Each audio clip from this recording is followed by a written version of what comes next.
Representative Dan Kildee of the great and important state of Michigan. Hello, Representative. Good morning, sir. How are you? And by the way, Dr. Redlander is a good friend of mine, so I don't mind being sort of melded with him. You are in very good company this hour. This is the fancy hour. I know. He's fantastic. Well, you are obviously on the Ways and Means Committee. Been, one of the places trying to get Trump's taxes. First of all, I got to ask you, we'll get to everything, but just have to ask your reaction on this story, which is, I guess, not surprising to you, right?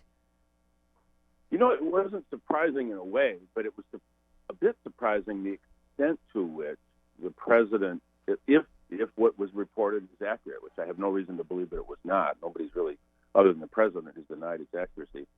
But the extent to which this president is not a patriot, will do everything he can, twist every law, explore every option he has to try to not support the great efforts of the government of the United States. He talks a good game, but when it comes down to his money, he wants everyone else to pay for his rebuilding of the military. He wants everyone else to pay, for investments in dealing with this pandemic. He wants everybody else to step up. He wants to keep his money and force everybody else to cover his bills. I was shocked by the extent of it, not so much by the underlying facts. Well, Representative, I think you said it best on Twitter, just to simplify this issue. Retweet if you paid more in federal income tax than Donald Trump. And it seems like it is, resonating with firefighters and teachers and construction workers. And most all of us paid more than Donald Trump. He's screaming about defunding the police. You paid not a penny for paying for the police or the troops or roads or anything else you and I paid for, right? Most Americans pay more in a month in taxes than this billionaire or so-called billionaire paid in 2016 and 2017. In fact, for 10 out of 15 years, it appears he paid absolutely zero, not one penny in federal income taxes. Yeah. Well, I have to get your reaction to the debate, of course, if you could even call it that. It was a shame. It was an embarrassment for our country. And the thing that I've been pushing back on, because I've heard this from a lot of my Republican colleagues, especially, who can't deny that the president embarrassed himself, but I'm pushing back on this notion that that both of them were talking past one another, both of them were interrupting and screaming at one another. That's just not the case. Yeah. Joe attempted to be civil, to offer his thoughts. President Trump didn't let him do it. And so the idea that there was some equality of responsibility for the fact that the whole thing turned into a debacle is just not true. The president has brought us to this place. Yep. The thing that's unique about the time we're in right now is him and what he's done to political dialogue, political speech. And it's terrible. Yeah. We've had debates for how many years since our founding, right? But it's like now we literally can't have nice things anymore, Representative. Right. So what was I going to say? Yeah, I mean, it's so interesting. You've been speaking so well about jobs, I think, because that was one of the other big things I thought that Joe Biden talking about. You will have the worst record, right, of any president ever on jobs. I mean, you said Michigan. You were talking about Michigan small business, including restaurants, have been hit hard by the coronavirus pandemic and are still struggling to make ends meet. My bill, the Relief from Main Street Act, would provide more support to Michigan restaurant owners and workers during this difficult time. Representative, thank you, because I've been saying this from day one. As our friend Dr. Redlener says, this is the worst response to a public health crisis ever. If he from day one had said we're going to shut down and we're going to pay restaurants and bars and gyms and whatever to stay open, we would have been through this now, right? We have the money to do that, actually. That's the part of this that is so heartbreaking, is that we could have done so much more and done so much better. And that's, we're still fighting even today to try to get the next bill through, which will help the president. This is the thing that's so confounding about this. Everything we have tried to push this president to do would have accrued to his benefit on his watch. Yeah. But for reasons that are just completely inexplicable, he thinks it's more important that he minimize the threat, somehow minimize this to the point that we don't do anything to deal with it. Yeah. Because he is a political day trader. He measures the value of his work at the end of every day and doesn't look forward or behind him at all. Yeah. He's a day trader. And that is not what we need in a president. We need a person who will level with us and will lead us, and he's not done that. I mean, if you and Dr. Redlener were in charge, seriously, Representative, we would have shut down when we knew about this in February, paid, businesses to, keep them viable, right? Gotten masks to everybody, and we would have been well through this. For sure. Yeah. And it doesn't mean that we would have had an easy path or that we wouldn't have had, a second spike, but it could mean that instead of almost 210,000 Americans dead, that number could have been far less. The 4 friends that I lost in my hometown of Flint, I've lost 4 long-term friends.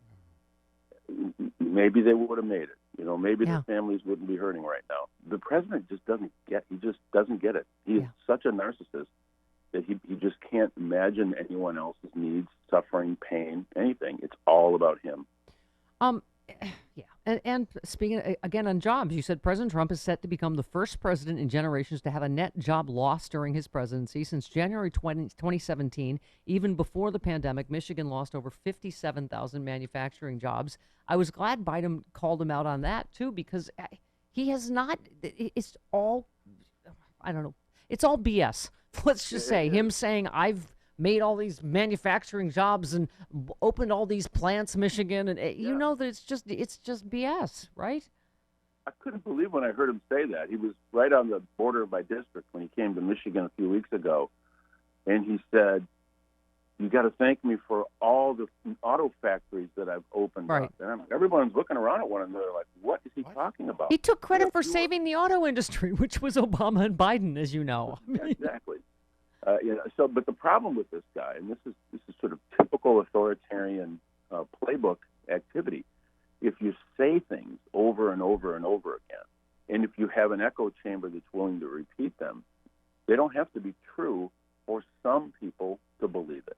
And he has really made not only his presidency, but if you look at his business career, that's been the whole story of his business career. Make stuff up, say it enough, where enough people believe it that he can monetize that idea. And that's what he's done his whole career.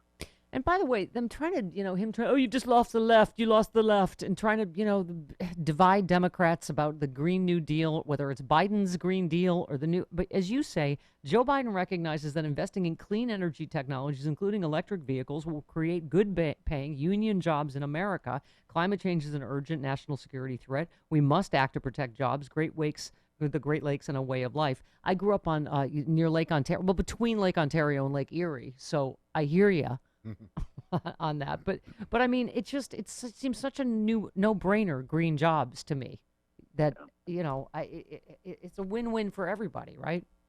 Yeah, it just requires some vision beyond next week or next month or next year. I mean, the green economy will be a reality. The question is whether or not we are going to embrace that, own it, innovate around it, and benefit from it, or are we just going to be consumers in the green economy, consumers of products made by China and other competitors? The fact that the president is unwilling to embrace electric vehicles, for example, is only because the oil interests won't let him. Yeah. And the problem with that, of course, is that it doesn't mean that green vehicles or that electric vehicles won't be in demand. Ultimately, they will be, and ultimately, all mobility is going to be electric. But who's going to make those vehicles? Who's going to produce that? If we don't do it, we leave it to someone else to do, and that's just terrible industrial policy. It's just, I mean, it's infuriating to those of us out here in California, Representative Kildee, to hear him again with this raking the forest nonsense about when we know that it's climate change that's causing our fires out here. And by the way, what's the percentage, Travis, of it's national forest? It's not, right? What percentage of the forest out here? It's national land. I think only 3% of it is actually California. Only 3% is. So then if you're going to make that argument, then you ought to be out here with a rake, I guess. But it's so absurd to listen to these same stupid arguments over and over again, isn't it, on climate change? Well, these are facts, and facts just seem less relevant to this guy, and this is the thing that has been most concerning to me at all, because I've been around for a long time. I've only been in Congress 8 years, but I've been, in this business one way or another for my whole career. And we've had big debates and big arguments, but they generally have been around different interpretations of the same set of facts, different values applied to those facts. With this guy, he just makes stuff up. Yeah. He just makes it up because it fits his narrow, interest, and that is new. That's Well, speaking of which, can I ask you, as from the House Ways and Means Committee, what does this mean for you guys in your quest to get his taxes? Because if I'm not mistaken, he flat out lied, right? When Chris Wallace tried to nail him down on, did you pay more than $750 in personal income tax? And he said, oh, yes, I paid millions. And, Chris Wallace said, I'm not talking about Social Security tax and payroll tax and all that stuff. Did you pay? And he said, oh, yes. So where does it stand? Because he's lying. I mean, where does it stand on you guys getting his taxes? Well, it certainly makes a much stronger argument publicly for why we were pursuing this in the first place. When we exercised our authority under Section 6103 of the tax code, it's because we have a legislative purpose. We want to know if the laws of the United States are being properly enforced on the president by the Internal Revenue Service, which the head of which he appoints. And the fact that we have this $72 million refund in question, that has been in question since 2010, that hasn't been resolved, I think underscores the point that there are serious questions as to whether the administration of Donald Trump is properly enforcing laws on Donald Trump. And that was the focus of our inquiry. And the facts that came out in the New York Times story, I think, just underscore why it's so important that we get these answers. When will we get these answers? Representative. That's a good question. Unlike President Trump, we follow the law. And as painful as that is, and as time-consuming as it is... Yeah, that kind of slows us down a little bit. Yeah, it slows us down. Representative, listen, here's some good news to end with. I don't know if you know my dad ran with Goldwater in '64, but Jim, who's his name? I'm sorry, Bob Costa. No. Jim Acosta. No, different one. Bob, okay, you know who Costas? I mean. No, the other reporter. Anyway, Representative, he was... Some guy. Yeah. Some guy. He's on Costas. He's on Brian Williams every night. Robert Costa. Yes, Robert Costa. But he, I saw the same. He claims. His Republican forces say they saw the same debacle we did for Trump on debate night, and they said they smell a 1964 style GOP wipeout looming. To remind you, my dad and Goldwater won 6 states, so we might be getting you a blue NAMI big enough to get a bunch more Representative Dan Kildees as well. Are you feeling hopeful? I think that's one of the possibilities. I think the range of possibilities go from, sadly, a potential narrow victory for the president to a blowout. And somewhere in between is, I think, where we'll land. The difference between 1964 and this is that the Republican Party then was a genuine conservative Republican Party with ideology that we might not all have agreed with. Yeah, my dad was a Nuremberg prosecutor, so he was Antifa, basically. Right. So, What we have now is a Republican Party that's non-existent. Yeah. And a cult of Trump that has replaced it. And that's very disturbing. Yeah, and they seem prepared to go down with the ship, so good for them. Okay. Anyway, Representative Dan Kildee, please keep doing the great work you're doing in Congress and on the House wing. And you'll call me first when you get the taxes, right? Straight to you. Okay. Yes. All right. All right. Thank you, Representative. Great to talk to you. See you soon.